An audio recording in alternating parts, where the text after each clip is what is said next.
ہم نے ایک کتا گھر کی چھت پہ رکھا ہے. جب ہمارے پاس آیا تو وہ بالکل بچہ تھا, اب بڑا ہو چکا ہے. ہم نے گھر میں کچھ پرندے بھی پال رکھے ہیں. یہ کتا چھت پر ان پرندوں کی رکھوالی کرتا ہے کہ بلی یا کوئی اور چیز پرندوں کو نقصان نہ پہنچائے. کیا اس طرح گھر پر کتا رکھا جا سکتا ہے؟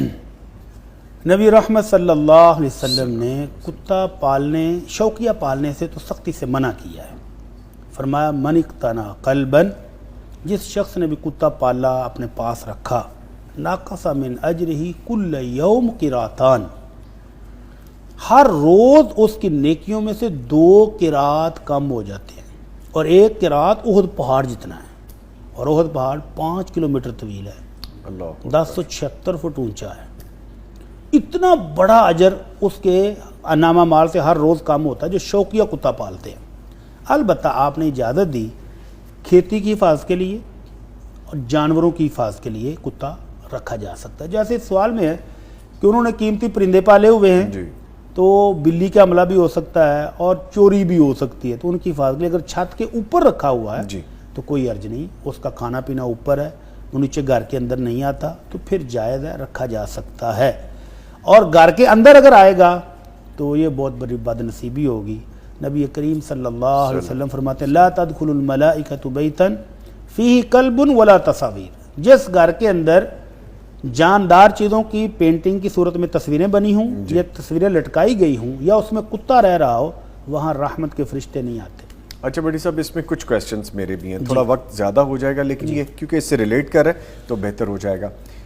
گھر کے اندر ہی اوپر والا پورشن ہے, جیسے چھت کی ہم بات کریں تو وہ تو گھر کا اندر ہی ہو گیا. نہیں, اچھا اگر وہ چھت کے اوپر الگ تھلگ ہے جی, اس کو آپ اپنے روم میں نہیں لے کر آتے, آپ کچن میں نہیں جاتا, آپ کے بیڈ روم میں, ڈائننگ ہال میں نہیں جاتا, تو وہ الگ ہے. چھت یعنی جیسے آپ نے پرندوں کے لیے پورشن ہی الگ کیا ہوا ہے, وہ کتا بھی الگ تھلگ ہے. یہ سمجھ آ گئی بات. اگر اس کو آؤٹنگ کے لیے یا باہر اور چیزوں کے لیے ڈاکٹر پہ لے جانے کے لیے گھر کے اندر سے اتر کے وہ جاتا ہے, باہر جاتا ہے, وقت ضرورت چلا گیا نا, رہ نہیں رہا وہاں پہ, ٹھیک ہے, ٹھیک ہے, بیٹھتا نہیں ہے وہاں. اچھا کچھ لوگ یہ بھی لاجک دیتے ہیں, تصحیح فرمائیے گا, یہاں پہ بھی علم میں اضافہ ہوگا, کہ نبی مکرم کے ساتھ صلی اللہ علیہ وسلم کے ساتھ بھی غار میں کتا تھا. نہیں, اچھا وہ بھی تصحیح فرمائیے. نہیں, بالکل بھی غار میں کوئی کتا نہیں تھا, اور زندگی بھر نبی کریم صلی اللہ علیہ وسلم نے کوئی کتا نہیں پالا. ٹھیک ہے.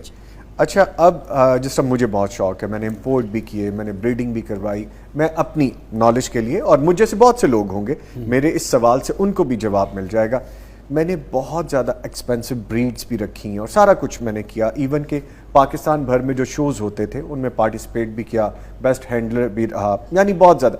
اب اس میں یہ بتائیے کہ وہ میرا ماضی تھا اور مجھے ان چیزوں کا ادراک تو تھا, لیکن ایسے نہیں تھا جیسے آپ نے ابھی فرمایا کہ احد پہاڑ جتنا اجر کم ہو جائے گا. تو سر اس کے لیے کیا حکم ہے؟ میں یہ چھوڑ چکا ہوں. اس کے لیے حکم یہ ہے کہ اللہ رب العزت سورہ فرقان میں فرماتے ہیں الا من تاب وآمن وعمل عملا صالحا فاولئک یبدل اللہ سیئاتہم حسنات وکان اللہ غفورا رحیما.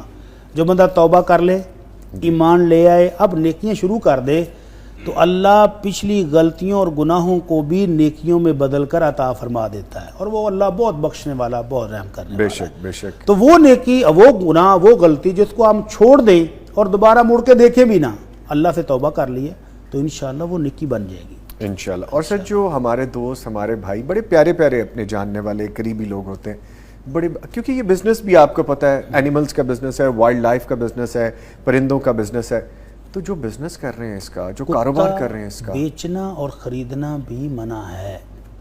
آپ کہیں گے جی بہت قیمتی کتے ہوتے ہیں, تو یہ فیلڈ جو ہے مسلمانوں کو چھوڑ دینی چاہیے.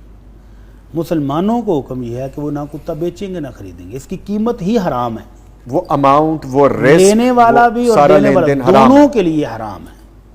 تو کتے کا بزنس چھوڑ دیں, باقی جانور پرندے ہیں, گوشت والے جانور ہیں, وہ پالیں. اب ہم نے یہی کیا ہے, میں نے اور میرے بیٹوں نے.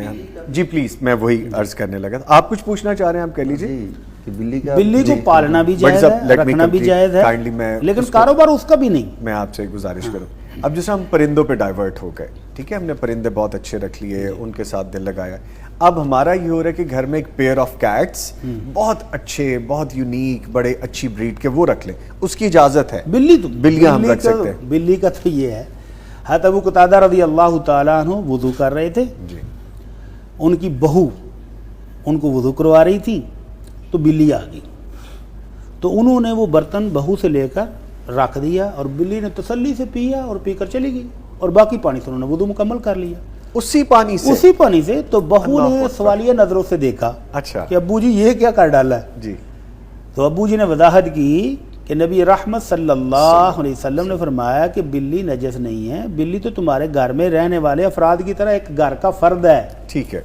تو اس میں کوئی حرج نہیں، بلی پاک ہے اور صاف ستھرا جانور ہے، نیٹ اینڈ کلین۔ وہ ویڈیو بھی بڑی وائرل ہوئی نا حالیہ دنوں میں ہاں، کہ وہ جو قرآن امام صاحب کے کریم کی کندھے پر جا کے تلاوت بیٹھ دوران گئی، کندھے پہ آ تو رہی ہے، دیکھو وہ مسجد پیروں میں بھی آ میں، سکتی اور انہوں نے اس کو نیچے نہیں جھٹکا، ہاں، وہ انہوں نے اس کو پیار ہے رکھ ان دیا۔ کا۔ اچھا بٹی صاحب، جو بریڈ ہم چاہتے ہیں وہ پاکستان میں کم ملتی ہے، لیکن وہ ہے بڑی یونیک اور بڑی خوبصورت بریڈ ہے، اس کے لیے پے کرنا پڑے گا۔ کوشش کریں کہیں سے گفٹ مل جائے آپ کو۔ اچھا چلیں ٹھیک ہے ٹھیک ہے، بات کو میں طول نہیں دوں گا، میں سمجھ گیا آپ کی بات۔